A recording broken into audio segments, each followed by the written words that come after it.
Então a gente começou a vender água em 1991, né, aos 11 anos. Tinha coisas ruins como venda de drogas, né, já naquela época. Costuma sempre ter, né, nos entornos de rodoviárias, Sim, né? e não era diferente ali, né? Tinha venda de drogas, tinha pequenos delitos. Os pedófilos, os traficantes, eles estão assediando os jovens nos jogos de videogame, de computador. Né? Eles se ali infiltram no meio dos jovens, pra aliciar, as crianças e adolescentes, para poder aliciar. E aí eu fui entrando, né, cumprimentando e tal e tal. E aí, de repente, do nada, o esposo dela, que já era um senhorzinho, devia ter, se não tivesse 60, tava próximo, me calçou com uma 36, uma espingarda. Um juiz federal que, numa ocasião, eu como advogado, me atendeu com uma pistola na mão, né?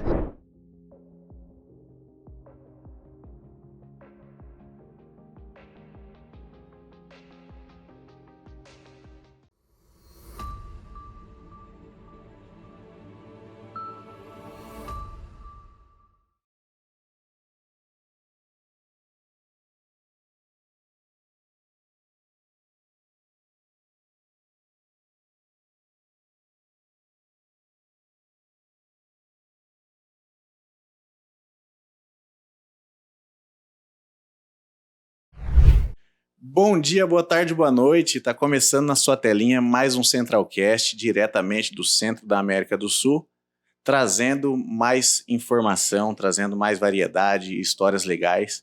E hoje nós temos uma história de superação muito bacana que eu espero que influencie, que inspire as pessoas que estão aí nesse mundo que não é nada fácil, né? O algoritmo me trouxe essa pessoa vendo na internet.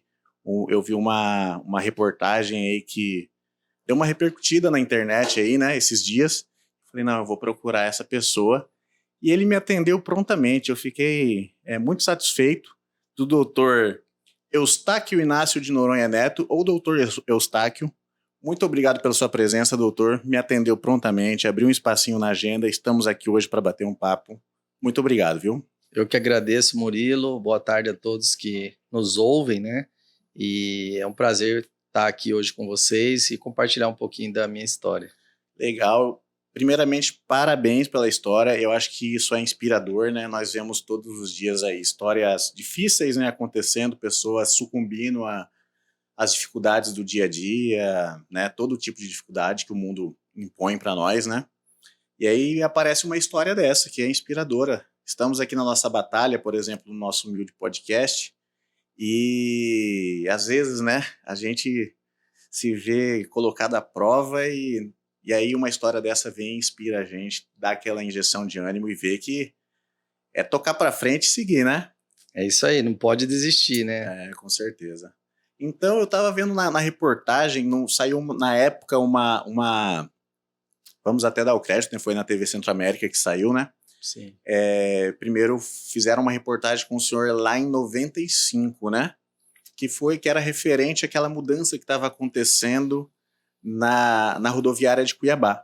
Mas eu imagino que o senhor já devia estar ali há um certo tempo já, né? Sim, eu comecei, eu e meu irmão, né, e várias outras crianças e adolescentes, e meu irmão em 1991. 91 ali? 91, exato, ali mesmo. Sim.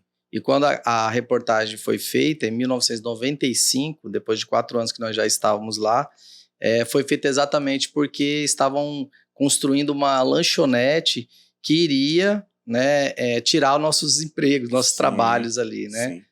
E lembrando que hoje o doutor Eustáquio, por que doutor Eustáquio? Hoje em dia ele é juiz do TRE. Eu vou simplificar, são termos mais complexos, né, para definir a função do senhor. Para mim é juiz do TRE, mas só descreve a função do senhor um pouquinho melhor para os nossos espectadores. Eu sou juiz membro titular do Tribunal Regional Eleitoral. Então, nós julgamos processos ligados à justiça eleitoral, à área eleitoral. Sim, sim. Então, às vezes, aquele caso que às vezes a gente vê aí na imprensa, algum caso, por exemplo, de ficha suja, né, que aí impede um político ou que já está exercendo até sair, né, depois ele já está...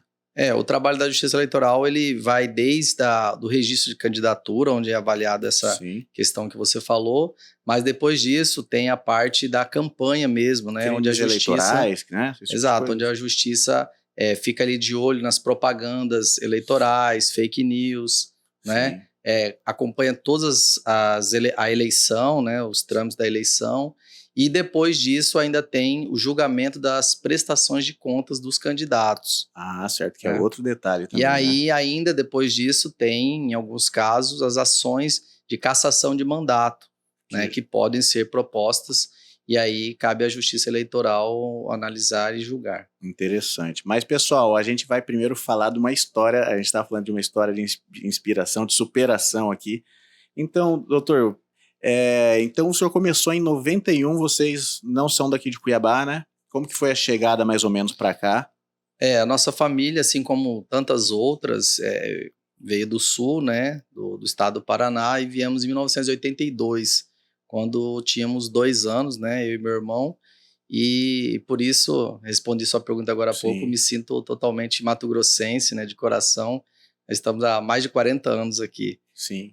E não tem como não gostar daqui, né? Eu não consigo mais me ver, eu até me vejo indo fazer alguma coisa fora, assim, mas as raízes não saem mais daqui, né? É verdade, e eu até tentei morar, né, no sul, aos 18 anos, em Curitiba, mas não consegui, e acredite se quiser, caçoaram do meu sotaque, né? Esse sotaque cuiabano, mato-grossense. Interessante. E assim, além do frio, que é muito intenso lá, rígido, né? O calor que eu mais sentia saudade, né, quando eu fiquei lá apenas 6 meses, é o calor humano, né, de Cuiabá, do nosso Mato Grosso. A gente tem esses dois calores, né, o calor físico e o calor humano, né, aqui, né, que Cuiabá tem o clima, né, e o calor humano, né. Mas então aí o senhor, ali eu imagino que as coisas não deviam estar fáceis, ali começou a trabalhar em 91, na rodoviária de Cuiabá.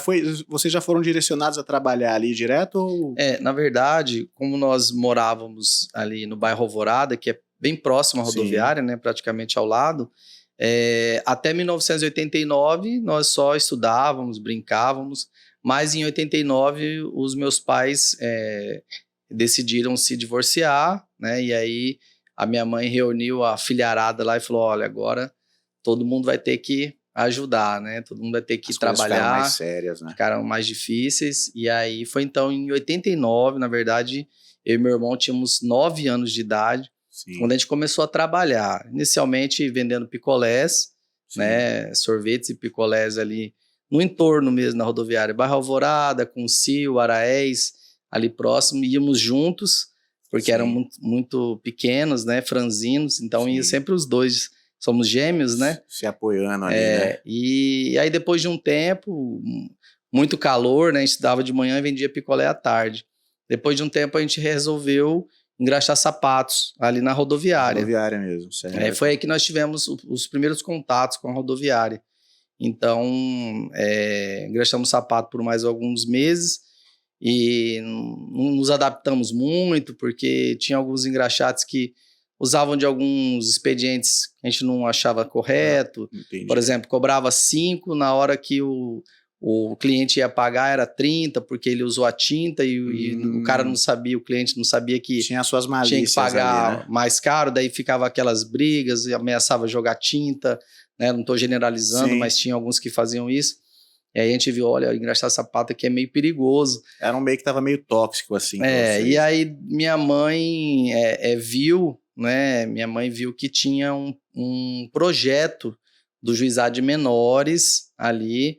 Me lembro até do juiz à época, doutor Ojeda, e tinha um comissário de nome Inocêncio, ele era bem velhinho, né? Não sei se mais está entre nós mais. E aí tinha um projeto que já tinha sido iniciado há algum tempo, que tirava ali os menores, né? Crianças, adolescentes, da ociosidade, né? Das ruas, para poder dar uma oportunidade de trabalho. Então ali eles poderiam vender águas, frutas, né? Ali no embarque dos passageiros. E naquela época não tinha água, os ônibus não davam água mineral. O pessoal não sabe. E o calor de Cuiabá já era, né? Sim, o calor sempre teve aqui, sempre. Né? Então a gente começou a vender água em 1991, né, aos 11 anos. Entendi. Então a ideia desse era um projeto social, além de também estar tirando vocês da ociosidade, também ali vocês estavam aprendendo também o valor do trabalho ali também, né? Sim, era um projeto muito bacana, porque o Juizado de Menores tinha o cuidado de não pegar qualquer criança e adolescente. Existia um compromisso dos pais, inclusive, que essa criança só poderia trabalhar ali se ela estudasse também. Tinha que comprovar os estudos, né? Era exigido o estudo, e para poder trabalhar lá, as vagas lá eram disputadas, então não era qualquer criança ou adolescente que podia trabalhar. Tinha que ter um compromisso, né? Tinha que ter o compromisso dos pais perante o juizado de menores, e era fiscalizado, né? Exigido a matrícula ali na escola, a aprovação de ano e tudo mais. E aí, chegando ali, como que foi se estabelecer ali Imagino que deveria ter concorrência, até um pouquinho desleal no caso dos engraxates que você falou, mas como que era ali o dia a dia dentro da rodoviária, né? Rodoviária que é aquele espaço que a gente tem sentimentos diferentes, né? Às vezes partidas, às vezes chegadas, felizes, tristes e tudo mais. E como que é trabalhar ali naquele ambiente, né? Assim, imagino que deva ter bastante história interessante ali, alguma coisa assim. Sim, nós já vimos de tudo um pouco ali, né? Tinha coisas ruins, como venda de drogas, né? Já naquela época. Costuma sempre ter, né? Nos entornos de rodoviárias, Sim, né? E não era diferente ali, né? Tinha venda de drogas, tinha pequenos delitos. Eu me lembro que tinha muito roubos, engraçado, de bonés, né? Numa época em que era moda. Isso foi até os anos 2000 que eu passei essa fase também. Usava-se muito bonés de marca, né? De times de basquetebol, enfim. Eu me recordo, e aí às vezes a gente presenciava alguns pequenos furtos, né? O passageiro estava ali distraído, vinha um menor, às vezes já era maior de idade, correndo, e pegava o boné na cabeça e saia correndo pelos fundos ali. E assim, era bem constrangedor, porque de certa forma alguns passageiros meio que generalizavam, né? Achavam que nós que estávamos ali, na verdade, trabalhando, né? Que eram nossos amigos, por exemplo. E não era bem assim. Quem trabalhava ali, trabalhava, né? Estava ali para isso, dava para trabalhar, duro né? mesmo. Exatamente. Entendi. E aí o senhor ali, imagino que no apoio com o irmão é muito melhor, né? Dentro de casa ali, para vocês, vamos dizer assim, multiplicar os esforços e ajudar a sua mãe, né? Eu vi que a sua mãe até às vezes acompanhava vocês para dar um apoio. Sim, principalmente no começo, né? Ela ia, às vezes, como a gente entrava 12:30, um pouquinho antes da 1, né? Sim. E às vezes ficávamos até 8, 9, tem dias que ficava até 10 horas da noite, então quando escurecia, a minha mãe ficava ali, às vezes ia um irmão mais velho também. Vocês têm mais irmãos, então? Sim, muitos irmãos. Tem né? bastante. Nós somos uma família de 13 irmãos. Caramba, se vocês quisessem, vocês tomavam conta da rodoviária ali, né? É verdade. Metade desses irmãos moram, né? Moraram em Cuiabá, né? Sim. E aí a família era numerosa. E eu e meu irmão éramos os caçulas, né? Certo. Então a minha mãe, principalmente ela, estava sempre ali cuidando. No começo, aí depois, com o passar dos anos, né? A gente vai conhecendo todo mundo. Aí já não ia só os dois, já sente mais segurança, né? Esperavam outros colegas terminar de vender os seus produtos ali para ir todo mundo junto. E aí, aos poucos, a gente foi se sentindo mais seguro para conseguir ir sozinho. Mas no começo, nossa mãe acompanhava mesmo. Então você cresceu ali no Alvorada. Isso, bairro Alvorada, antigo Quarta-feira, né? Era Quarta-feira? Era, o nome do bairro era. Caramba, eu fico imaginando, ali em volta, nos arredores da rodoviária, as coisas nunca foram muito fáceis ali, né? Sempre, costuma até ser em várias outras cidades ter esses problemas, porque geralmente é um local que chegam pessoas que às vezes não conseguem deslanchar na vida e vão ficando por ali, né? Sim. E até hoje, tanto é que ainda temos problemas ali. Até hoje é assim. O entorno da rodoviária sempre foi marcado por drogas, por andarilhos, e por várias histórias de pessoas que, por um motivo ou outro, se perderam, né? Ali perto da rodoviária, infelizmente, tivemos o desprazer de presenciar até assassinatos, né? Quando vocês ainda eram crianças. Sim, presenciamos assassinatos, e isso foi bem traumatizante, Imaginando. né? Até hoje, às vezes quando eu passo por ali, eu lembro a primeira vez que eu vi um homem sendo morto ali, Nossa. próximo, né? Então, lugar onde melhorou muito, graças a Deus, mas graças tinha a muita Deus. violência, Ali já também droga, tinha prostituição também.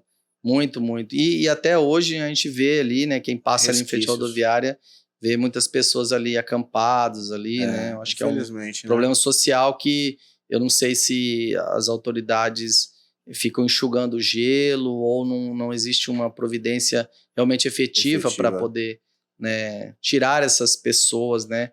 Você vê que é uma coisa de mais de 30 anos, que talvez já estivesse até antes ainda, né? E ainda traz essas mazelas, assim, Sim. né? Ainda estão ali, tão presentes, né?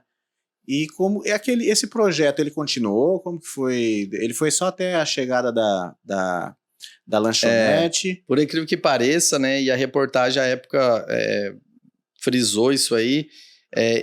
Nós não queríamos que a lanchonete fosse instalada ali. Sim. Mas acabou que... Inevitável, mesmo com a reportagem, teve repercussão, tudo. Não teve jeito. A nova administração fez a lanchonete e nós tivemos que sair. O projeto em 1995, final de 95, ele acabou. Que pena, poderia até continuar em outros lugares, outras regiões, né? Você sabe mais ou menos quantas crianças menores ali que ela atendia, mais ou menos ali? Até a reportagem trouxe esses dados, né? Eu tinha por cima, mas em torno de 50. Nossa, 50. Eram divididos, né? Sim. Quem estudava à tarde trabalhava de manhã, quem estudava de manhã trabalhava à tarde.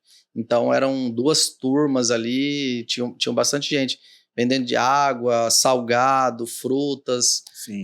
Tinha jovens que vendiam cachorrinho, lembrancinhas. Tinha de tudo, né? Eu lembro que tinha doces. Cocada. Exato. Nossa, eu lembro de grandes colegas que vendiam doce, né? Cocada. Isso aí que é uma das coisas, doce, deixa eu ver, cocada, doce de leite, algumas coisas, aqueles doces bem tradicionais nossos. Tinha, assim, né? ali na rodoviária tinha de tudo, né? O passageiro dificilmente passava à vontade. Acho que só não era permitido pelo juizado vender bebida alcoólica. Certo. Mas água, refrigerante, suco, frutas, né? Maçã, laranja, pocã, doces, salgados. Dá até saudade dessa fase, né? Tinha de tudo. E me pergunto assim, o senhor ainda tem contato com colegas daquela época, assim, sabe pelo menos grande parte assim, o que virou? Sim, eu até disse numa entrevista que eu tive dias atrás que, graças a Deus, felizmente, e não era para ser diferente, praticamente 90%, né, 90% dos colegas que trabalhavam ali comigo seguiram caminhos honrados, né, trabalhando, estudando, enfim, o caminho correto, né? Sim. Um ou outro que infelizmente acabou entrando para as drogas ou para a criminalidade, o que pode acontecer em qualquer segmento, seio social, né? Sim. Mas a grande maioria persistiu trabalhando. E eu tenho, vez ou outra a gente encontra, a gente tem um grupo lá do bairro, né? Que legal. Tem gente ali na região ainda? Alguém? Tem. A maioria, inclusive, tá ali por perto, né? Ou tá no próprio Alvorada, ou tá em bairros próximos, mas tá sempre por ali também. Mesmo quem não mora no Alvorada, vem ali na feirinha, no dia da feira, encontra os amigos. A gente tem um grupo, né, de WhatsApp, e outros, lógico, foram para outros estados e também seguiram vidas honradas. Nós temos colegas que entraram na Polícia Penal, Polícia Civil, Polícia Militar. Ocasionalmente já cruzou o trabalho do senhor professores. Com algum colega desse? No ramo do direito já cruzou o seu trabalho com algum colega desses? Já nos encontramos e a gente encontra com certa frequência, né? Legal. É bem bacana, bem bacana. Eu fico feliz quando eu encontro os colegas e a gente tem muito orgulho, né, das nossas origens. Legal. É sempre prazeroso encontrar os colegas do bairro Alvorada. Eu fico imaginando, aí, né, é uma constatação isso, né, como que é importante algum tipo de projeto como esse, né? Ali com certeza fez a diferença, porque quando você é criança, ali você está exposto a caminhos que podem não ter volta, né? Sim. Então é quando a mente está muito aberta a ser moldada para o bem ou para o mal, né? Exato. Eu vejo que eu sou pai, né? Tenho filhas de 7 e 11 anos. O jovem, a criança, o adolescente, ele está em construção, então ele está muito cru, vulnerável, né? Muito suscetível. Existe uma crítica aí sobre a questão do menor, mas uma verdade absoluta é que ele está mais suscetível, tanto para o bem quanto para o mal. Então a sociedade, não só a família, mas eu acho que a sociedade precisa compreender isso, né? E tentar, sim, olhar um pouco mais para os jovens. E essa ociosidade demais, né? Acaba desviando os jovens para maus caminhos, jovens que experimentam, por exemplo, droga e não conseguem retornar mais.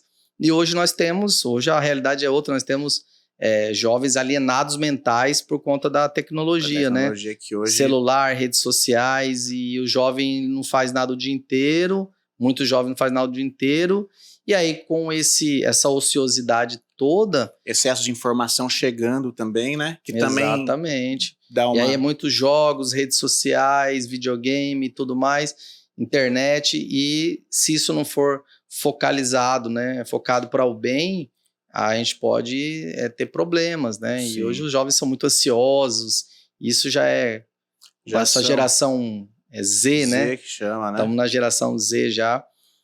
Então eu acho que o jovem ele tem que estar ou estudando e praticando esportes, ou ele tem que estar trabalhando, estudando e praticando esportes. Eu acho que o estudo, o esporte e o trabalho, sim, porque não depois de uma certa idade, eu acho que é o caminho para termos jovens mais promissores, né? Sem dúvida, né? A gente tem, o senhor mesmo citou esses exemplos, né? O jovem, ele ainda tem a mesmo problema, não vou dizer um problema, mas aquela mesma coisa que o senhor tinha lá, uma mente ainda muito aberta a ser moldada, a ser influenciada, mas um cenário hoje que talvez seja até mais adverso do ponto de vista das tentações, Sim. né? A pessoa tem curiosidade, ela busca, ela vai atrás, e o jovem também tem uma independência um pouco maior do que daquela, porque muito mais cedo a criança já consegue guardar um dinheirinho, conseguir alguma coisa, né? Se mobilizar. Sim. Então, talvez hoje seja até muito mais delicado, né? O processo eu acredito que o jovem hoje ele é muito mais vulnerável até. Sim. Se por um lado hoje tem-se menos fome, né? Menos fome e falta-se coisas que bem menos que faltava naquela época, o jovem está muito mais vulnerável, porque hoje com o celular na mão ele pode ser assediado por traficantes, ele pode ser assediado por pedófilos, né? Eu lembro que naquela época, adolescente, para você ter acesso a qualquer artigo adulto era bem difícil. Até a minha fase ainda, que foi na adolescência nos anos 2000, ainda era difícil você acessar alguma coisa. Era bem difícil, e hoje as crianças, adolescentes têm aí na palma da mão acesso a todo quanto é tipo de conteúdo, né? E aí eu alerto para os pais e responsáveis. Sim. E estão muito mais suscetíveis. Hoje, para você ter uma ideia, e você deve saber disso melhor do que eu, os pedófilos, os traficantes, eles estão assediando os jovens nos jogos de videogame, de computador. Né?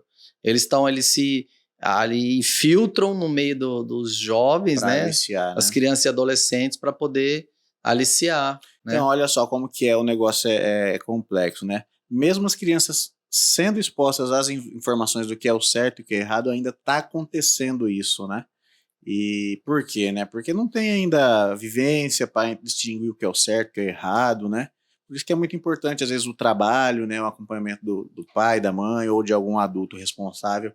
Ele ajuda muito nisso daí, né? O exemplo tá o senhor. Você poderia até, né, ter escolhido talvez não, né? De acordo com a criação, mas ali vocês estavam muito expostos e graças a Deus esse projeto fez a diferença. Sim, né? E lembrando agora, eu lembro que tinha alguns pedófilos que nos assediavam ali, sim. Nos assediavam, ficavam por ali, compravam uma água, um salgado, uma carência, fruta, né? E vendo que todo mundo era, né, humilde, oferecia dinheiro, chamava para fazer coisas, programas sexuais ali. Então, assim, eu me recordo bem disso. Então, hoje não está diferente, só que hoje eles estão utilizando a tecnologia, né? As redes sociais, os celulares, para poder... Eles têm que ser mais dinâmicos e cada vez eles se reinventam, né? Em tudo, né? Exatamente. Até com adultos estão sempre também caindo em golpes e coisas, né? Até os jovens também que são corrompidos, inclusive pelo crime também, tem aplicado muitos golpes via internet, aí que você vê bastante acontecer. Então, né? Eu tenho uma opinião bem formada em relação a criança e o adolescente. Eu acho que o adolescente já, né?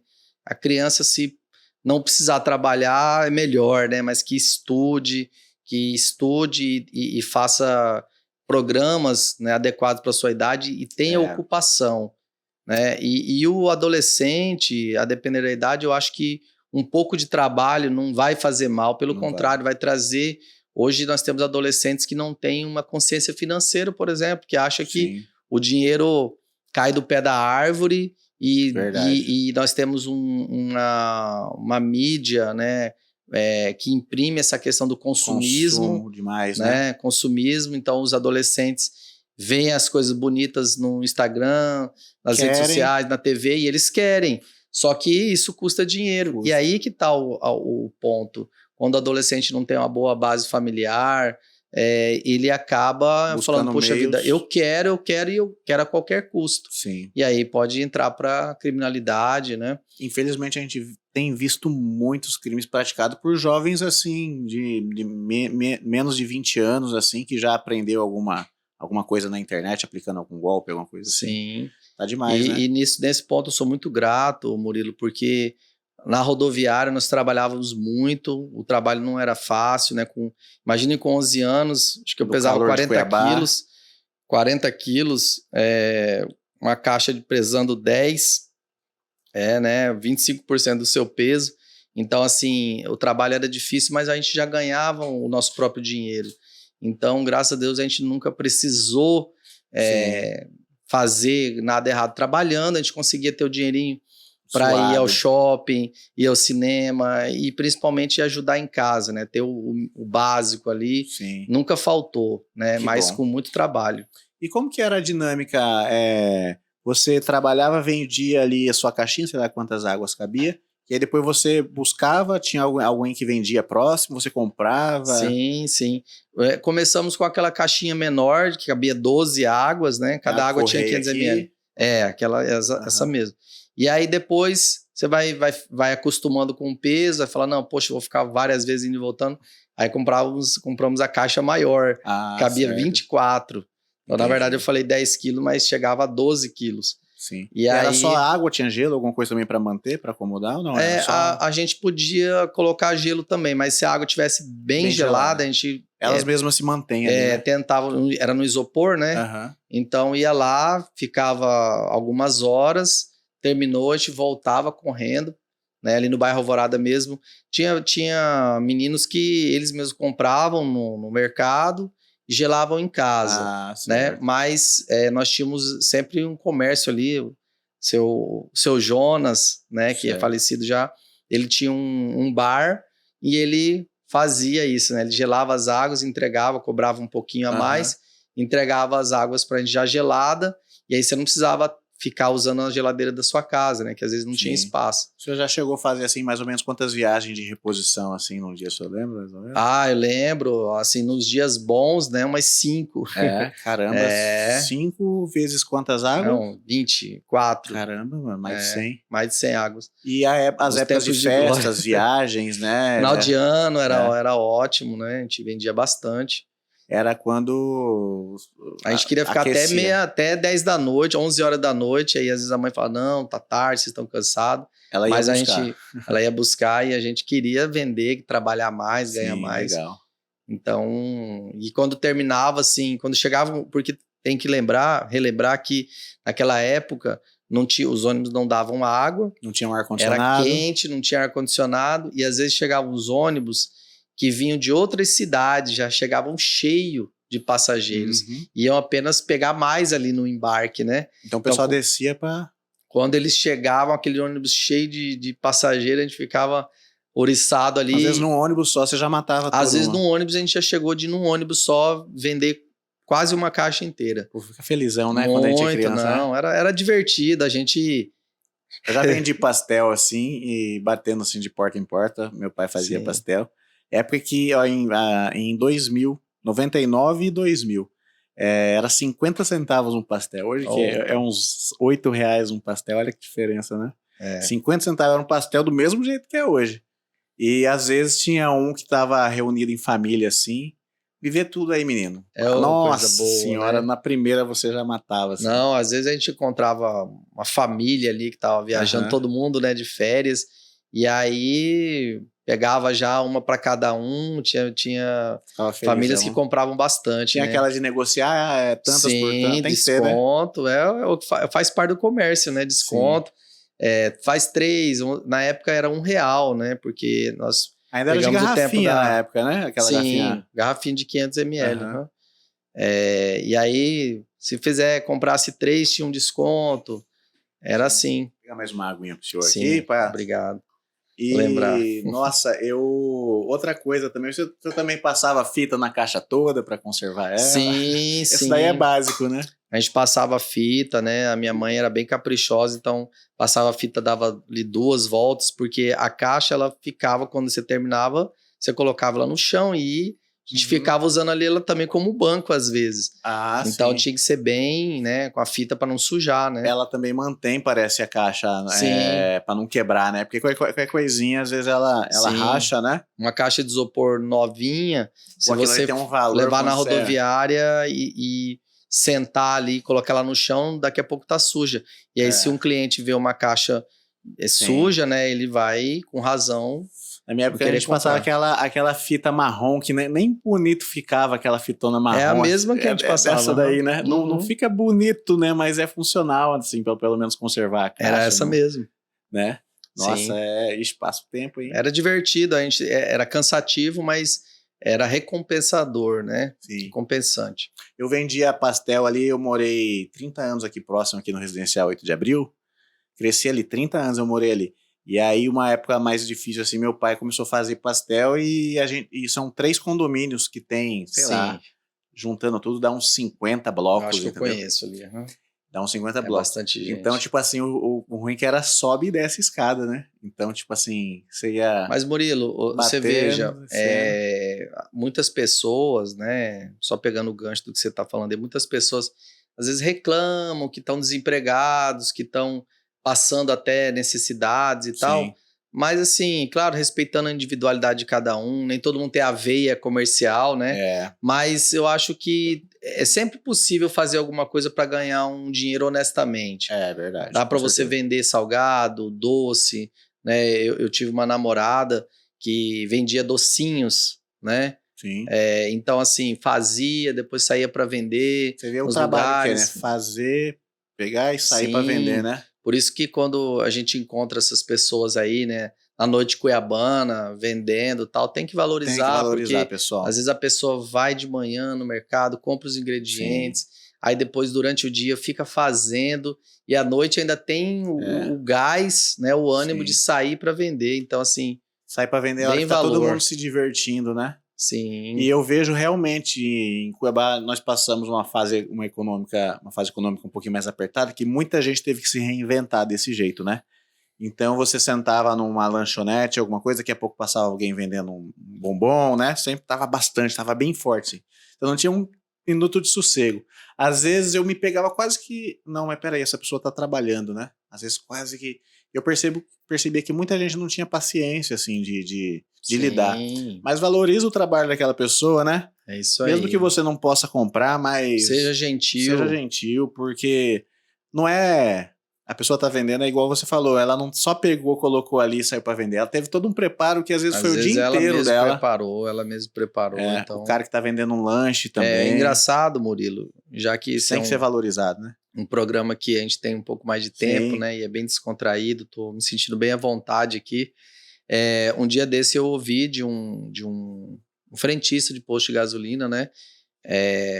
Poxa vida, tem pessoas que chegam aqui mal-humorado, não dá bom dia, não dá boa tarde, não dá boa noite, a gente cumprimenta, ele não responde, e eles falam, poxa, isso é tão chato, tão ruim, que a gente vai criando uma casca, às vezes você tá ali, você fala, eu não vou nem dar bom dia porque ele não vai me responder, e eu Olha vou ficar só. mais chateado. Você percebe que as pessoas vão só se fechando, né? Eu falo não porque eu fui vendedor ambulante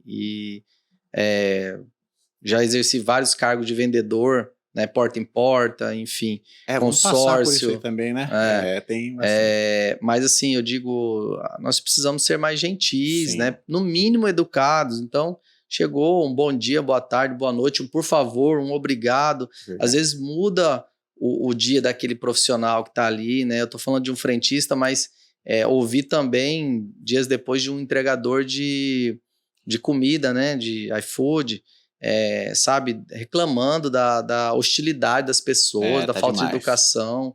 Então vamos ter um pouquinho mais de sensibilidade com essas pessoas que estão apenas querendo trabalhar e ganhar o seu dinheiro honestamente. Tem um dos que é mais desprezado, pessoal, presta atenção, uma das pessoas que trabalha na rua que é um dos mais desprezados, que eu tenho dó, é aqueles que entregam panfleto no trânsito. E todo mundo fecha o vidro para eles. Então, ó, você pode nem ver, eu pego, porque se eu não pegar, aquilo ali de alguma maneira vai parar no lixo, no chão, que vai poluir ainda, né? Então pega, pelo menos faz valer o trabalho. Eu vejo às vezes o cara chegar assim e a pessoa sobe o vidro. Pô, o cara tá às vezes com um calhamaço desse tamanho aqui e ele precisa, né? Entregar. Precisa entregar. Então faz valer o trabalhinho dele ali. O cara que entrega o panfleto, coitado desse até cara. Pegando o gancho, né? Já que atualmente eu sou da Justiça Eleitoral, até mesmo no período eleitoral, às vezes o cabo eleitoral ali tá ganhando R$1.000 e poucos para ficar ali tantas horas, o sol de Cuiabá, o sol quente, entregando os santinhos do candidato que contratou ele. Então, às vezes, mesmo que você não goste do candidato e tudo, dobra mas aqui, chega em casa, joga no lixinho. Receba, exato, né? Não é para jogar no chão, mas receba, ou então seja cordial, porque ele também só está fazendo o trabalho dele. Isso, gentileza gera gentileza. Um dia pode ser você, né? Um dia você vai precisar de alguém, você pode ser... E até você me fez lembrar que na rodoviária tinha essas situações também, né? Nós tínhamos pessoas super educadas que falavam, ô, meu filho, obrigado, né? Olha, obrigado, eu já comprei, então obrigado, tal. E como a gente passava várias vezes no mesmo local, você não tinha como gravar o rosto de todas as pessoas. O pessoal se irritava, eu oferecia pro Murilo umas 3, 4, 5, 10 vezes, dependendo do dia, né? Isso aconteceu comigo. Né? E aí tinha gente que se irritava. Ô, moleque, eu já falei que não quero, para de encher meu saco e tal. Então, vamos ter um pouquinho mais de paciência, porque... Aconteceu parecido comigo também. Eu não gostava muito dessa parte de vender, né? Porque bater na porta, a pessoa às vezes sai, ela chegou em casa, era à noite, a pessoa chegou e ela não quer sair do sofá, né? Então, às vezes, a pessoa já vinha num mau humor. Mas aí os meus coleguinhas foram todos gostando e meu pai foi empregando todos eles. No fim, teve uma época que tinha uns 10 vendedores ali no condomínio. Empreendedor, né, seu pai. E as crianças também eram empreendedoras, inclusive tem hoje desses aí hoje que são advogados, tem empresários, tem influencers, saudade dessa turma aí. E aí, às vezes a gente passava no mesmo apartamento, todos passavam, tipo assim, cada 10 minutos alguém batia lá. Aí só via o pessoal reclamando pro síndico, olha, eu não quero mais essa criançada aqui, não sei o quê. Mas eu lembrei disso. Então, às vezes, o pessoal tava bem irritado com a gente, porque às vezes eu batia lá, já tinha passado uns 3 coleguinhas já vendendo, né? Mas acontece, né? Mas o pessoal, vamos ser gentis. Acontece também nos bares, né? A pessoa passa oferecendo um doce, daqui a pouco oferece de novo, ou passa outro oferecendo outra coisa, e a gente tem que procurar ter um pouquinho mais de paciência, de tolerância, né? É verdade. Mas vamos voltar lá para a cronologia. Então aí o pessoal vem e instala a lanchonete. Para onde que a garotada foi? Como que o senhor se virou a partir daí? Eu me lembro que o meu primeiro emprego foi vender consórcio. Na época Na época, como eu era menor, né? Certo. Eu não podia vender presencialmente, né? Então eu fazia o telemarketing. Então fui trabalhar numa empresa bem conceituada aqui de Cuiabá. Não sei se a gente pode fazer propaganda, mas Pode falar, não tem problema. na 35, né? 35. E na época eu ficava no telemarketing. Então você pegava a lista telefônica, né? Na época Sim. da lista telefônica, e aí dividia uma sala como essa, vários vendedores. Amarelinhas. Amarelinha. E aí você separava, ó, eu vou ficar com a letra A, você vai ficar com a letra B, ele com a C, e assim, né? Sim. E aí ia lá, na época... E a garotada que tem a disposição para esse tipo de trabalho, né? Nessa fase. Né? E aí você ia lá ligando para as pessoas, né? E oferecendo o consórcio, né? Falando, se Passava conhece. por um treinamentozinho? Sim, não, tinha um treinamento, um bom treinamento. E aí ligava, falava um pouco do consórcio, o que é, as modalidades. E assim, cada 10 ligações, uma pessoa falava assim, eu tenho interesse. E aí eu agendava. Né? Muitos nãos, eu imagino. Sim, como tudo na vida, né, Murilo? Eu falo, as pessoas hoje são tão ansiosas, né? E imediatistas também. Então, no primeiro obstáculo, ela já desanima, fala, não, isso aqui não dá certo e tal. Por quê? Porque levou 1, 2, 3, 4, 5 nãos, aí fala, não, isso aqui não dá certo. Não é bem assim. Só dando um exemplo aí, voltando ao consórcio lá, você tinha que ligar às vezes para 10 pessoas para uma falar assim, não, me interessei. Aí o que eu fazia? Como eu era menor, eu não podia ir, né? Certo. Então eu marcava pro vendedor que já era adulto, marcava ou pegava, já tinha o endereço da pessoa, às vezes ela falava, não, vai no meu trabalho. E aí eu passava pro vendedor, falava, ó, vai lá visitar o Murilo em tal lugar que ele tem interesse no consórcio de uma CG. Aí, na hora marcada, aí ele já ligava para você, já, né? Olha, nosso representante falou com você, sim, falou, ó, que dia que eu posso ir, já marcava, era bem organizado. E aí, nisso, vendíamos o consórcio, né? Sim. Às vezes convidávamos também os clientes para vir até a empresa. Aquela época ainda era muito mais presencial, eram as coisas, né? Sim. Então era mais fácil alguém vir, né? Hoje em dia você chama, às vezes, alguém pra vir, a pessoa quase que se ofende. Sim, né? Não, querem fazer tudo pelo celular, né? E aí, ou convidava a pessoa para ir até a loja, ou o vendedor de consórcio ia até ela, né? Sim. Então comecei a vender consórcio, depois 16 anos. 16 anos. Aí depois passei a vender acessórios de moto na própria empresa, né? Ali como eu me destaquei, aí comecei a vender acessório, capacetes, aí daqui a pouco eu já estava no estoque ali, trabalhando, e depois vendi aparelho de massagem, porta em porta, agenda, assim, foram vários trabalhos, né? Então, a lábia você sempre desenvolveu bem, né? Olha, assim. eu me garantia, viu, Murilo? Modéstia à parte, eu me garantia, né? Eu acho que todo produto você precisa estudar, né? Eu fui aluno da Escola Tiradentes, né? Da Escola Militar. Mandar um abraço pro pessoal de lá. E uma das coisas que eu aprendi, né? Meu pai foi militar também.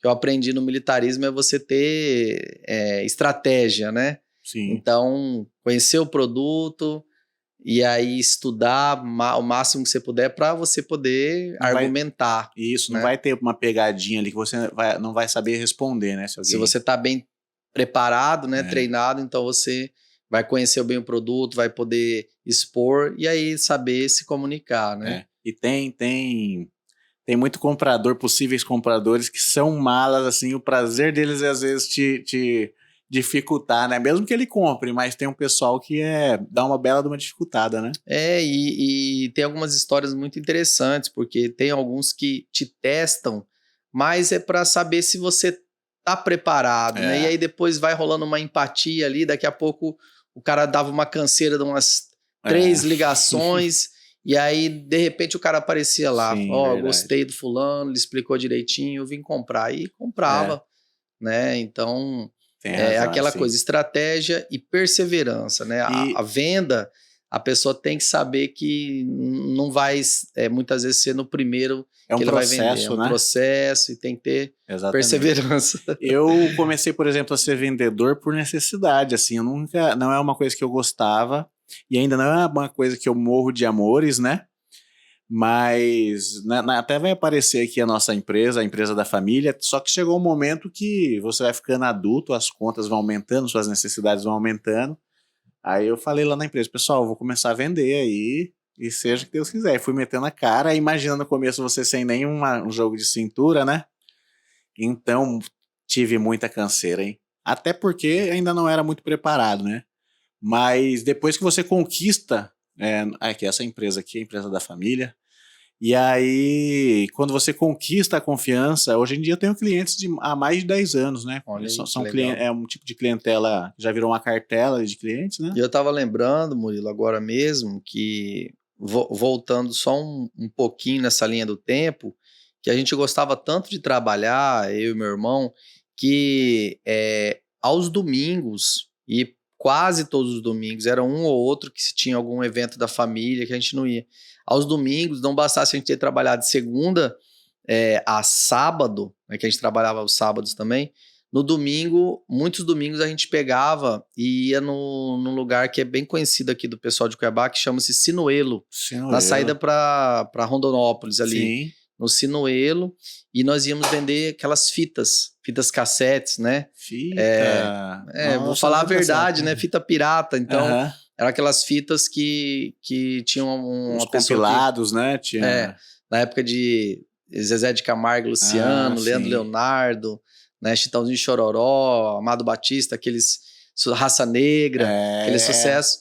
Era fase. Fita cassete, né? Muitos que estão nos ouvindo nem conhecem, só para contrariar, nem conhecem fita cassete, mas a gente pegava essas fitas e íamos até no Sinuelo, montávamos uma banquinha ali. Nossa, era longe, vocês andavam, hein? Não, mas como nós usávamos a rodoviária ao nosso favor, como a gente conhecia os motoristas de ônibus da rodoviária, o que a gente fazia?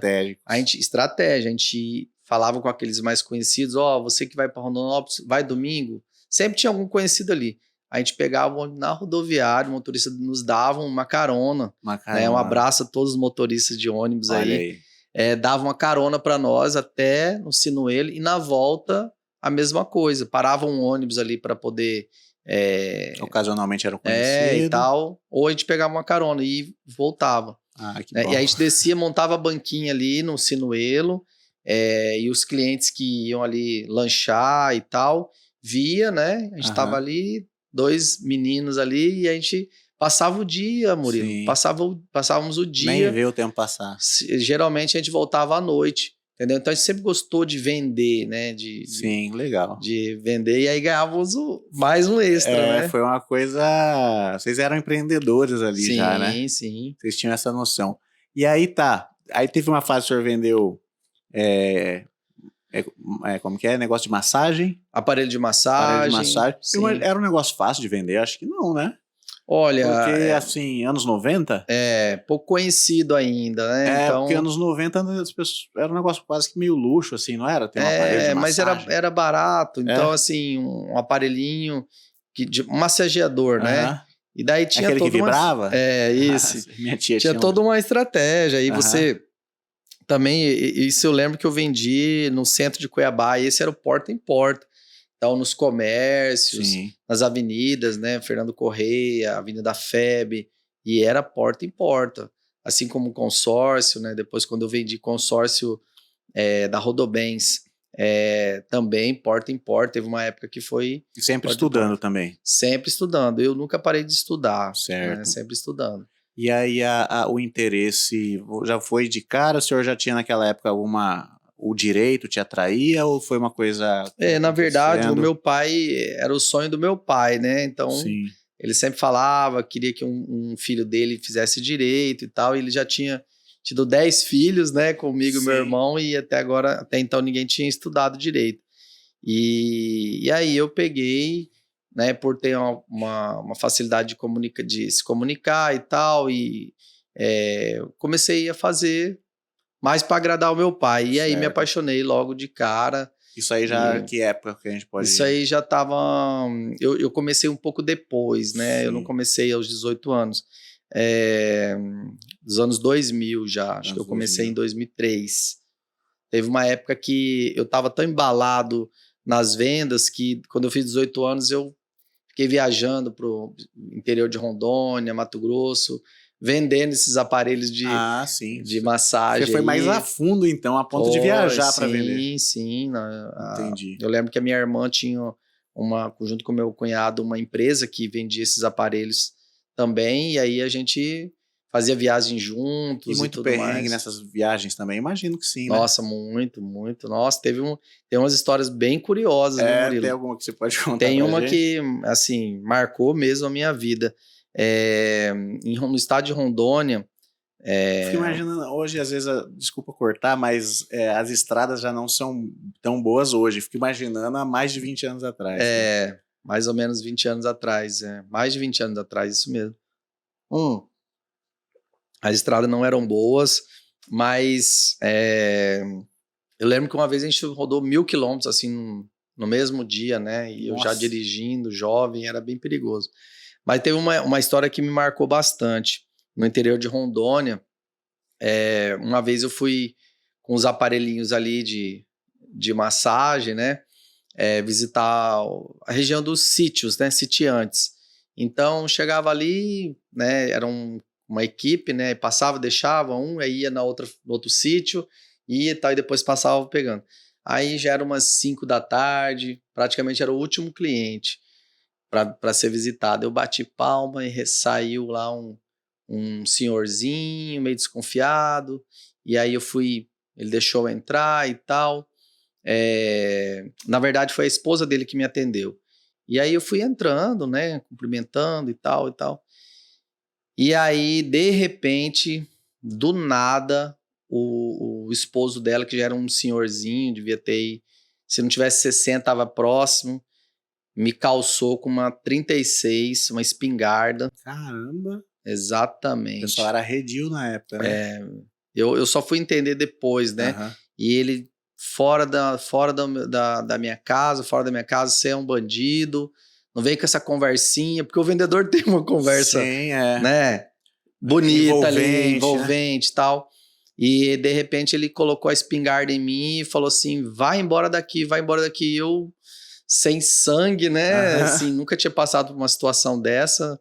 Eu peguei e falei, calma, meu senhor, calma, o senhor tá me confundindo com alguém. Ele, não, vai embora daqui. E eu falei, tudo bem, peguei a minha pasta e fui saindo. E ele foi e soltou, com a espingarda na mão, apontada para mim. E ele foi e soltou um fila. Nossa senhora, soltou um cachorro. E o cachorro veio atrás de mim, porque eu fui saindo normal, né? Ainda meio atônito com aquela situação. E ele soltou o cachorro e o cachorro veio correndo. E por sorte, naquela época, né? Os 19 anos de idade, eu acredito, eu fisicamente você ainda tava ligeiro, muito bem, né? fisicamente. Eu não sei como eu consegui pular uma porteira. Caramba, joguei a maleta por cima, pulei a porteira, que o cachorro veio assim, sabe, babando, quase que pega a minha perna. Caramba, mano. E aí eu consegui pular, né? Pulei, caí no chão, assim, do outro lado da porteira, e eu muito assustado com a situação, né? E eu falando, meu Deus do céu, mas, poxa, o que eu fiz para merecer uma coisa dessa? Tô trabalhando, era o final do dia, quase 5 e pouco da tarde já, escurecendo. Eu falei, meu Deus do céu, por que isso, né? E tal. Aí bate aquele desânimo, aquela indignação. Como que você vai visitar um próximo cliente, por exemplo, né? Mas aí vem a superação, né?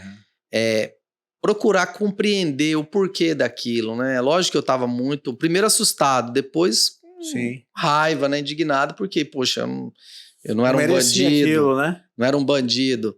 E aí veio a senhora dele falando assim, meu filho, me desculpa, por favor, me desculpa, ele confundiu você com algum bandido, porque uma semana atrás, nosso vizinho foi assaltado, e era uma pessoa, assim, parecido, né, com uma conversa parecida, oferecendo... alguém da cidade, falando bem. Oferecendo coisas agrícolas lá, veneno e tal. E aí ele me confundiu, olha, você me desculpa, ele não tá muito bem, tal, você quer uma água? A senhora dele foi um anjo, né? Ai, que benção. E aí eu peguei, fui, né, me recompondo e tal, e aí, né, Deus é tão maravilhoso, ela falou assim, olha, eu já prendi o cachorro, E eu faço questão que você entre aqui, meu filho. Eu tô muito... Isso não... Meu marido fez, tá muito errado. Vem, e eu fui. E eu entrei de volta. Jogou nas mãos de Deus. E eu entrei de volta na casa dele. Tinha acabado de me enfiar uma espingarda na cara e soltado o cachorro em mim. Ela já tinha ele já? Ele já estava um pouco mais calmo, mas não falou nada, não falava nada. E aí foi resultado. Vendi um aparelho, um para cada um. Cara, eu não sei se ela ficou com pena de mim também, mas assim, essa história eu marcou para mim, mas eu gosto de contar realmente para você ver a situação e a superação. Sim. Eu estava numa situação ali que eu queria desistir, era de tudo, até de trabalhar ali, embora eu queria voltar para Cuiabá e tal, em alguns segundos, mas depois eu falei, não, calma, vamos desistir não, vamos lá. E eu vendi para eles, no final ela pediu 1000 desculpas e foi embora. À medida que isso deu até mais força, porque você pensou, nossa, se eu passei por essa agora, eu vendo para qualquer um. Exatamente. Caramba, que tensão. Foi um momento de tensão ali mesmo. Foi. Isso aí Se ainda não fosse na bala, ia ser nos dentes do cachorro. E isso tudo é para dizer o seguinte, não importa às vezes a adversidade que você está vivendo naquele momento, né? Sim. É possível dar a volta por cima, né? Com paciência, verdade. Inteligência, estratégia, perseverança e muita fé. Sim, verdade. Nossa, que bom que não te causou um trauma isso, né? Não foi algo... foi só um susto, né? Foi só que no final foi positivo, né? Nossa senhora, fico imaginando. E ainda mais longe de casa, poderia, né? Implicar em uma série de outros problemas, né? E aí, e aí o senhor estava... trabalhando, que momento você decide, não, agora eu vou me focar aos estudos? Isso, e aí, depois de um tempo, eu já estava chegando ali nos 23 anos, eu decidi parar de viajar, era muito bom, eu tinha muito prazer nisso, mas eu dei o start de falar assim, eu preciso voltar a estudar, eu que sempre gostei de talvez estudar. Talvez pensar numa estabilidade. De vir mesmo, sabe? E aí eu comecei a estudar, e aí, sempre trabalhando, né? Trabalhava durante o dia, das 8 às 6, estudava à noite. Era bem cansativo. Mas conseguiu conciliar bem aí. Sim. Mas ali ainda era vendas? Sempre. Sempre. E aí, eu trabalhava durante... Eu vendi carros também, trabalhei na Gramarca. Olha aí. Um abraço para meus amigos da antiga Gramarca. Então, assim, sempre trabalhando. Aí ia para a faculdade... Né, era cansativo, como eu disse, às vezes dava aquela vontade de dormir dentro da sala de aula, às vezes eu só fechava os olhos ali para dar uma, né, mas sempre atento à aula, sempre sentei na frente. De cara já foi direito? Sim, sempre fui direito. Certo. Aí fui estudando, eu tinha que aproveitar bem o tempo, porque eu não tinha tempo para estudar durante o dia, né? Sim. Então o tempo que eu estava na sala de aula, eu procurava estar sempre estudando, prestando atenção. Aplicado, né? Nada contra os alunos que gostam desse hábito, mas eu nunca fui para jogar truco na frente da faculdade, aquela coisa, né, de vamos ali jogar baralho, vamos ali tomar uma e tal, não, sempre sala de aula, eu não saía, muitas vezes não saía nem para lanchar, era sempre, todo o tempo que eu tinha, eu aproveitava para estudar. Legal. E aí, isso no último ano da faculdade, né, vieram os frutos, quando eu me formei, eu já havia passado num concurso para delegado de polícia, e no exame da OAB, passei na primeira também. E assim, no que você foi entrando no direito, já aconteceu uma identificação assim de cara? Sim, você foi gostando? Sim. Porque poderia, né? Você estava pensando na realização do seu pai, mas também poderia ser algo que você não se identificasse nem um pouco. Você poderia ir para administração, qualquer outras coisas, né? Você era vendedor nato. Eu gostei. A verdade foi essa, que eu gostei logo no primeiro semestre. E aí, no último ano, eu dei aquele gás aí para poder passar nas provas, porque fazer a faculdade já é um desafio, mas se você não fizer bem feito, não estudar, depois vem as provas ao final do curso, né? E que não dá para enrolar, direito, né? O exame da OAB é o grande vilão, então vem os concursos públicos, vem as provas, você tem que estar preparado. Então, eu estudei bastante com estratégia, né? Eu pegava os editais ali do concurso, da OAB, e aí estratégia, né? Hoje eu vou estudar essa matéria, essa e essa. Vou estudar 1 hora cada uma, depois 10 minutos de intervalo, depois mais 1 hora. Caramba. E eu chegava da faculdade. Um negócio complexo que é o direito. Eu lembro que nessa época eu já tinha uma companheira, né, que é a minha namorada, e depois a gente foi morar junto.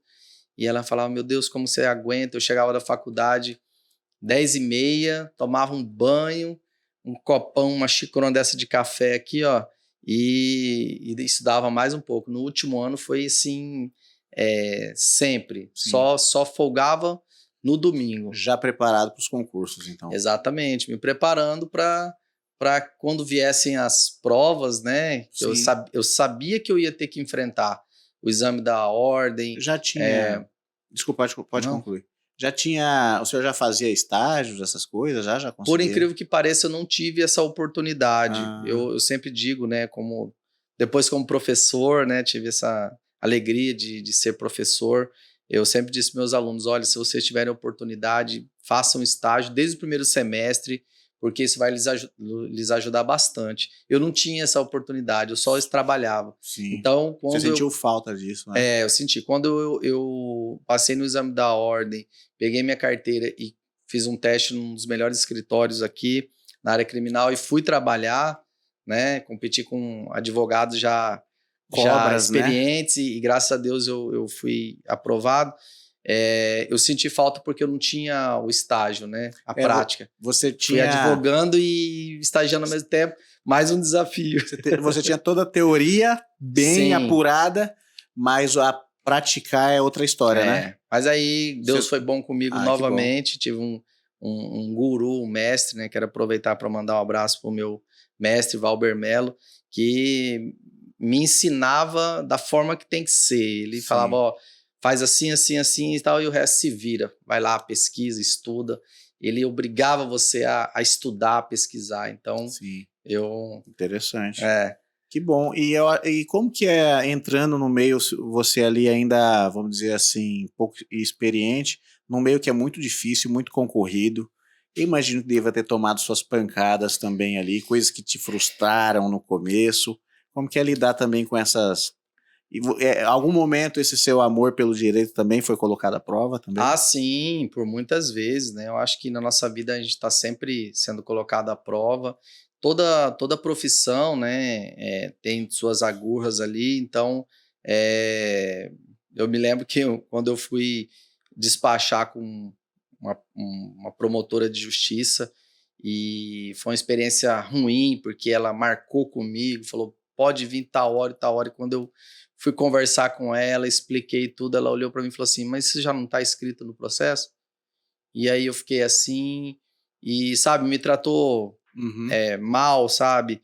E eu jovem advogado, e eu também acabei perdendo um pouco a paciência. Falei, olha, se a senhora marcou comigo, eu vim aqui, se fosse para me atender dessa forma, então não marcasse comigo, né? Levantei, falei, ó, passar bem, e foi um desprazer te conhecer, e dei as costas e fui embora, né? Mas aí a vida é assim, fui maltratado por uma promotora de justiça à época. Isso não reflete a categoria, porque né, nós temos grandes promotores de justiça, eu tenho até vários amigos aí, mas aquele dia eu fui maltratado e fiquei chateado, né? Imagino. Fui colocado à prova. Mas a vida ela é tão engraçada e tão boa que meses depois eu fui a Brasília despachar com um ministro do Superior Tribunal de Justiça e foi recebido praticamente com um tapete vermelho.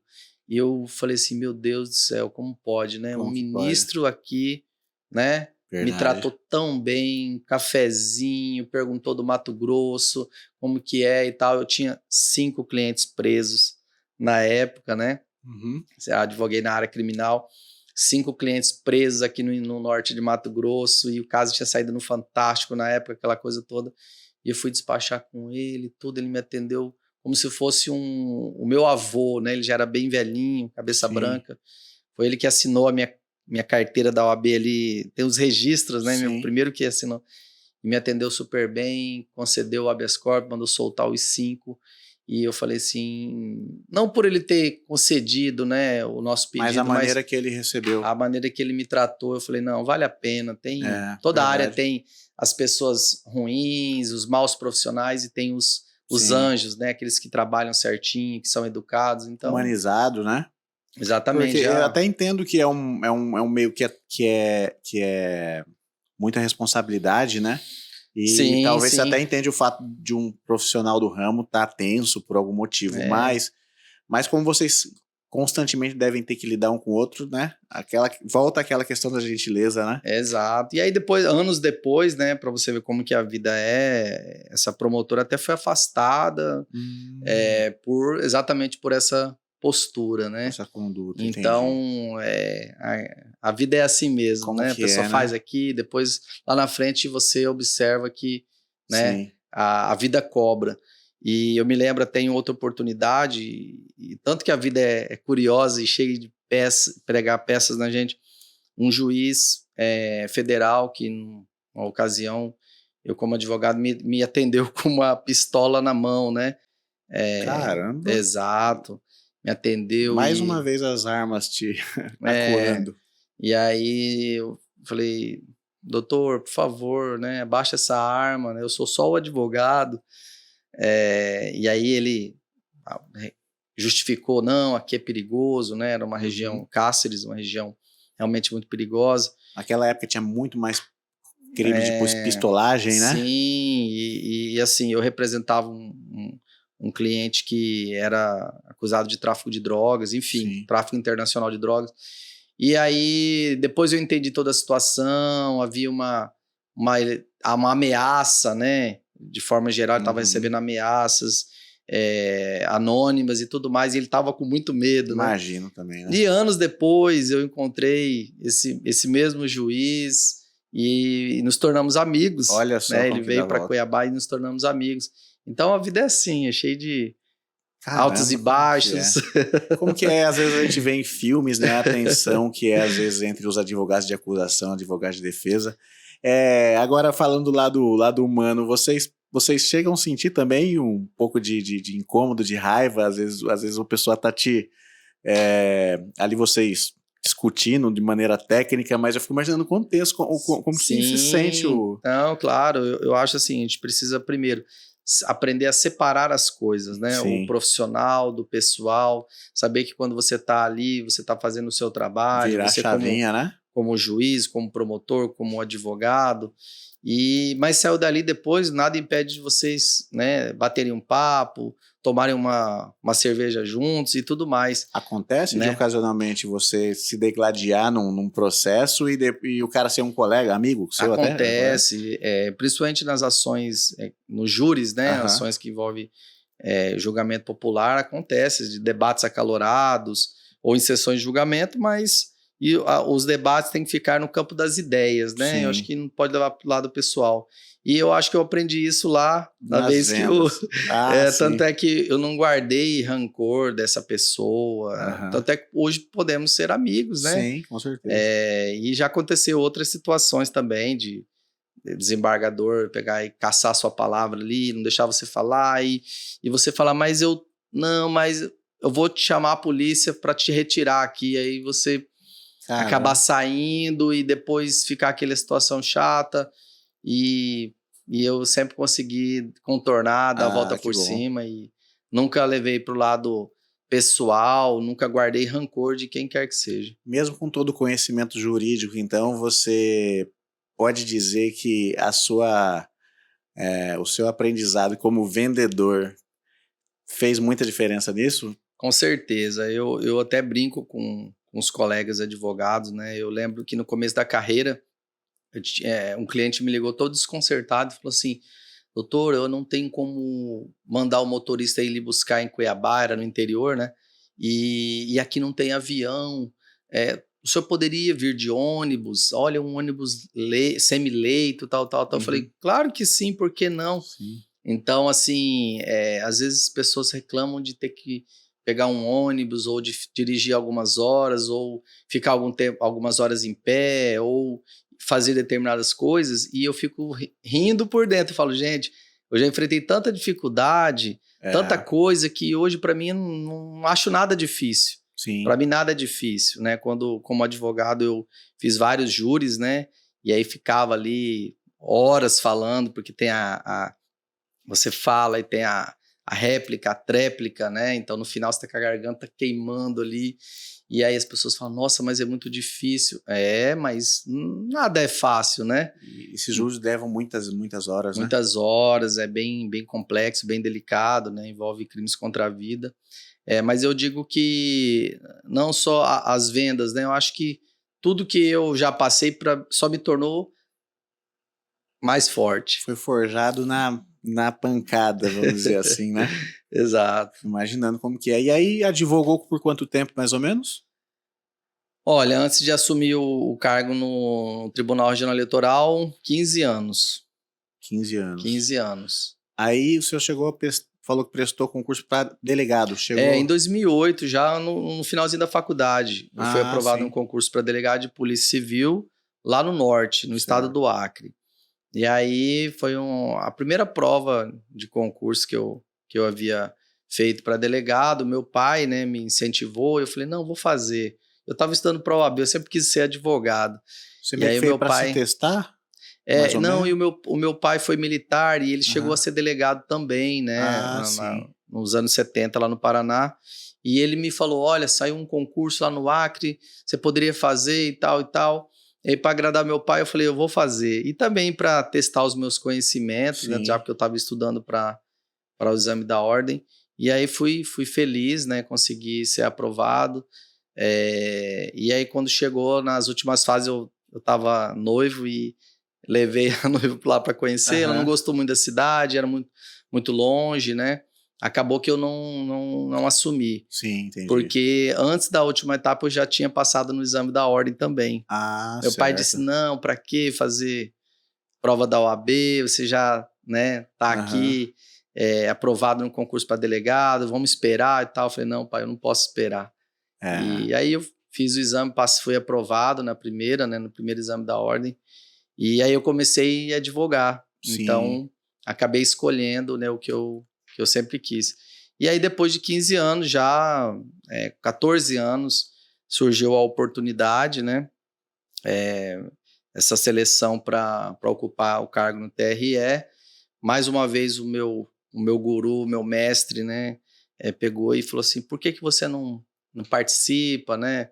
Poxa, eu falei, não, mas eu nunca pensei em ser juiz, né? Nunca pensei em exercer a magistratura, tanto é que... E aí ele falou, não, mas é bom, vai ser bom, um desafio novo e tal, tal. E aí eu... Te convenceu também, foi um bom vendedor. Foi. Eu, na verdade, pensei, refleti no final de semana, né? E conversei com o Papai do Céu, falei, não, vou topar esse desafio. Aí foi um longo caminho, né? Sim. Eu entrei por um sistema que não é o concurso público, é escolha. Certo. Porque no nosso sistema jurídico nós temos o concurso que é para juiz de primeira instância, né? Que é de uma maneira só. Para a segunda instância, existem as vagas destinadas para advogados. Certo. Advogados que tenham mais de 10 anos de atividade. Tem que se enquadrar dentro de alguns requisitos, né? Aí tem os requisitos, aí depois é uma votação no Tribunal de Justiça, né? Todos os desembargadores votam, escolhendo quem são os melhores ali, análise curricular. Sim. E depois esse processo vai para a Justiça Eleitoral, sobe para o TSE e depois vai para o presidente da República escolher. Caramba! É um processo bem longo, demorou mais de um ano e meio, mais ou menos. E aí eu tive a graça de ser escolhido, né, à época pelo presidente Jair Messias Bolsonaro. Sim. Então, dos 3 nomes que tinham lá, eu fui escolhido. Então, né, passando por todo esse processo de seleção, chegou 3 nomes. Sim, a lista tríplice. Sim. Entendi. E aí o presidente da República escolhe porque o Tribunal Regional Eleitoral é um órgão federal, né? Certo. É um tribunal federal, então é o presidente da República que escolhe. A ponto de ser nomeado por um presidente, né? É muito gratificante, né? Sim, sim. E aí, não precisa nem ser delegado. Seu pai deve ter ficado muito feliz, né? Olha, ele não, infelizmente, meu pai se foi em 2015, né? Não teve a oportunidade de ver, mas ele viu um de dia alguma desse maneira? eu senti que ele estava lá junto com meu irmão foi lá me visitar e eu tenho certeza que ele Com certeza, com certeza. Eu não imaginava. Teria ficado muito feliz. Com certeza. Ele ficou feliz. Pode ter certeza que isso aí chegou nele. Até eu me emociono aqui. Mas então, isso chegou nele, pode ter certeza. Sua família, então, deve estar muito realizada com isso, né? A minha mãe, né, eu acho que de todo mundo ali, a minha mãe é a que mais feliz do que eu. Ela acompanhou essa batalha. Minha mãe vai fazer 87 anos agora, Sim. daqui 2 semanas. E ela, inclusive, deu a entrevista lá. Sim, eu vi. Na TV, e ela tá muito feliz, né? E acho que isso é que me deixa mais feliz ainda, é poder dar esse orgulho. Com certeza, com certeza. Pra minha mãezinha, né? E para os irmãos, a família toda. Sim, meus irmãos. Meu irmão gêmeo, até hoje nós somos bem ligados, né? E eu queria falar uma curiosidade sobre o meu nome, né? Você estava brincando. Doutor Eustáquio, eu até estava falando que quando eu assisti a matéria, eu estava falando aqui pro doutor, que já tinha nome de doutor, né? Então algum doutor, alguma coisa parece que já estava programado para você. Pois é, e assim, uma curiosidade, porque Eustáquio é um nome diferente, né? Sim. Para não falar que é feio, é um nome diferente. Acho que é o nome de senhor, né? E aí, a minha mãe conta, né? E ela conta muito bem que quando nós nascemos, o meu pai, minha mãe não sabia que eram gêmeos, né? Uhum. Imagina, em 1980. Você só sabia na hora, né? E ela só ficou sabendo na hora, porque a barriga ficou grande, mas não ficou assim, fora do normal. Ficou grande, uma barriga grande. E o médico tirou o meu irmão, que tinha ali um peso normal, e aí descobriu na hora que tinha mais um. A rapa do tacho. Eu sou literalmente a rapa do tacho. E aí ele falou, olha, tem mais um. Mas aí o parto se complicou, porque eu estava, não lembro os termos técnicos, mas eu estava ali grudado em algum lugar e eu tive que ser tirado com forceps, né? Certo. Que é aquela garra que enfia e puxa Inclusive, pela cabeça. Não se faz mais, né? Nem se faz mais. E aí o parto demorou mais 2 horas para eu poder sair. Né? Depois que meu irmão nasceu, eu só consegui ser retirado depois de 2 horas. E eu nasci com apenas 1,50 kg. Né? Muito pequeno. Mirradinho. E assim, minha mãe conta que dava transparente, dava para ver todas as veias assim, né? Parecia, ela brinca, fala que parecia um ratinho. E aí meu pai pegou e foi no cartório, né? Naquela época, por muito tempo, um homem podia registrar sozinho. Sozinho, né? E aí ele foi e registrou Euclides e Eustáquio. Chegou lá no hospital com um registro dos dois e a minha mãe ficou muito brava. Euclides é seu irmão. É meu irmão gêmeo. Minha mãe ficou muito brava, falando, não, mas eu não quero esse nome. Ela queria colocar o nome do meu outro avô, que Eustáquio é o nome do meu avô, pai do meu pai. Sim. Queria colocar Augusto, que é um nome muito bonito, né? É um nome bom também para isso. E aí ele falou assim, não, mas o meu pai, o meu avô paterno tinha falecido há poucos meses, né? E ele queria homenagear. E aí minha mãe falou, mas que nome esquisito, Eustáquio, tal. E aí como os médicos tinham falado que eu saí, quando eu nasci, né? Foi retirado, fui direto para a UTI. Sim. Neonatal, eu nem sei se era esse o nome na época, para incubadora, enfim, porque corria muito risco de morrer, né? Naquela época também era muito maior os riscos, né? Sim. E aí meu pai falou, eu não vou mudar o nome, já está registrado, está aqui, e só resta a gente saber agora quem vai ser o Euclides e quem vai ser o Eustáquio, né? E aí a minha mãe conta, muito emocionada, que ela disse assim, então coloca Eustáquio nesse, né? Sim. Que já vai morrer mesmo. Nossa, sério? Ela achava que eu ia morrer. Tava muito fraquinho, né? Então ela falou assim, então já que vai ter que colocar um vai ter que ser o Eustáquio, que seja esse aqui. Então, a superação desde o primeiro minuto de vida, né? Respirando. Desde quando eu nasci, Mas o Eustáquio tá aqui, ó. Tá aqui, eu acho que todos é aquilo que eu falei, né? Já começou a ser forjado, então, desde a maternidade, né? Sim. Parabéns. Pessoal, olha só, né? Espero que essa história inspire, né, muitas pessoas, né? A gente estava falando que hoje em dia muita gente tem certas facilidades, certos privilégios, né? E a gente, às vezes, reclama de barriga cheia de algumas coisas, que as coisas não acontecem. Às vezes não acontecem também porque a gente não busca, né? E a gente tem uma história dessa, desde o primeiro suspiro já foi uma... Mas aí você venceu as expectativas, né, que tinham, inclusive, né? E eu fico imaginando isso pra sua mãe, né? Como que é essa virada, né? Aí você foi o pequenininho ali, foi crescendo e já dando orgulho para ela, né? Parabéns, Sim, parabéns. muito obrigado. Eu fico até também emocionado aqui. Eu acho que, pessoal, uma conversa dessa daqui, um caso como esse daqui, né, doutor? A gente tá tentando levar histórias como essas, entretenimento com cultura, com conhecimento.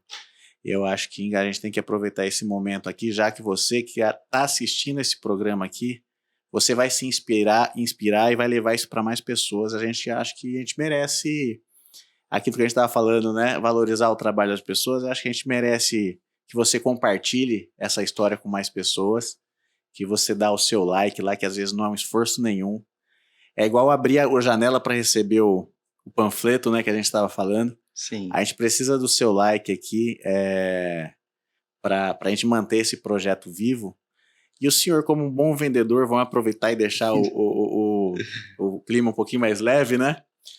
O senhor, como um bom vendedor, acho que o senhor poderia falar para o nosso público aqui, dar o like, que não custa nada para ninguém e para a gente é um grande combustível. O senhor poderia usar a sua lábia de vendedor para o pessoal. Ó, clica no like, inscreva, aciona o sininho, que isso faz muita diferença para a gente, pessoal. É isso aí, pessoal. Se a minha história ajudou de alguma maneira vocês que estão nos ouvindo, nos vendo, Sim. né? Ajude, dê o like lá, compartilhe com aquelas pessoas que andam meio desanimadas, Sim. né? Desacreditadas. E é o que eu sempre digo, não importa o momento que você esteja vivendo hoje, as adversidades, tudo isso pode ser passageiro, só depende de você. Pessoal, você vê uma história dessa que a gente queria trazer esse programa aqui. O intuito dele é levar inspiração para as pessoas. Com histórias como essa, com arte, com coisas engraçadas, com informação. E, doutor, olha, eu tô arrepiado aqui, viu? Muito obrigado por trazer essa história. É daqueles papos que eu não gosto de chegar no fim, mas você é uma pessoa muito ocupada. Eu acho que quem assistir vai adorar, quem vai se comover.